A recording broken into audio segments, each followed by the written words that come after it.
Well, thank you so much for being here, and I'm just wanting to ask you a little bit, Maddie, about the work that you do and some of the work that you've presented here at the conference. I presented yesterday about, it's kind of, I just took a lot of my content from my chapter for Queer and Indigenous in Australia, the book that Dino Hodges putting together for release in November. I didn't take all of it completely, I wrote some original material as well. So people will still need to read this? Oh yeah, absolutely, no, you'll have to read the chapter as well to get the full experience, yeah. I guess I was writing a lot about, because Andrew specifically sort of asked us to write about intersectionality and to make that a big part of the conference and a part of our presentation, so I wanted to talk a bit about coalition politics in queerness, in queer contexts and Indigenous contexts and feminist contexts and some of the other contexts that I've sort of experienced and been a part of. Yeah, I mean, intersectionality is one of those very tricky terms, and it was really interesting to hear yesterday that quite a few speakers talked about how difficult it was, and you were talking about, you know, that politics of alignment in a really interesting way, I think. Yeah, I think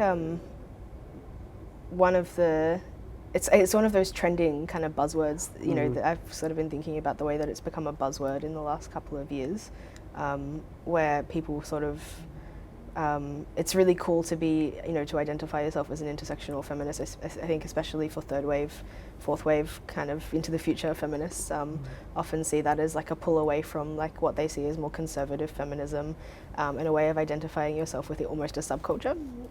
So I just think I'm really interested in the complications of that.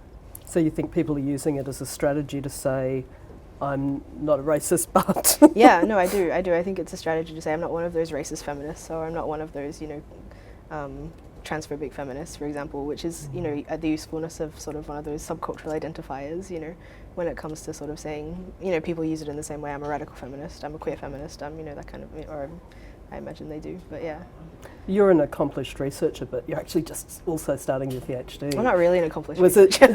Sure you are. Yeah. But was it interesting then, in light of, you know, the fact that you're about to embark on this, you know, next big study process, to have all of these people come in and be talking about, you know, queerness, particularly in an international context? Yeah, I think it was so important to be in Indigenous research space. It's always so important to be in Indigenous research spaces for me, because I often feel like, you know, everyone gets this imposter syndrome in the academy and you think that I'm not supposed to be here, what am I doing? Like, you know, black fellas aren't supposed to study like this, you know, but, you know, it's almost like I'm lucky enough to have lots of older, you know, sort of forerunner generations of Aboriginal folks who come through the academy, and they're less like, it's important for you to know this is your space, and being in research spaces that are just full of Indigenous people, and then coming into here, which is also full of Indigenous queer people and all these like older folks, is just like really important for me and for probably lots of other young black fellas as well who come in to study and think like, oh, am I supposed to be here? And having everyone else there being like, yes, you are, like, you know. Yeah.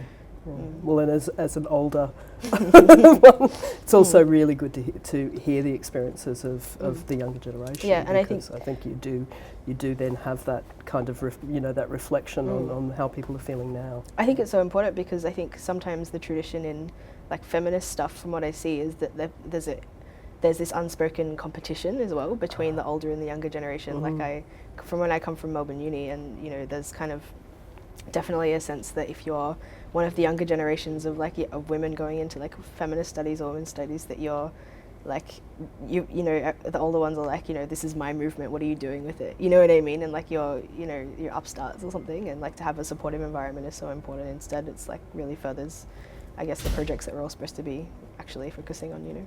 So you talked about the book that you're doing with Dino.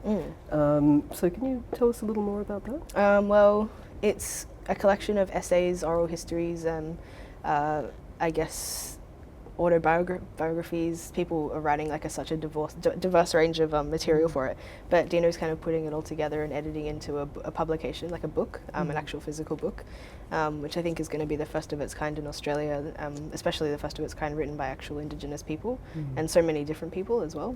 So that's, yeah, I mean, it's going to be a pretty interesting project. I'm interested to see what comes of it, and what it can then sort of foster in the future. I think it's a starting point more than anything, you know? As I think this you know, symposium has been. Yeah. Wonderful. Thanks so much, Thanks. Maddie. I appreciate it. Thank you.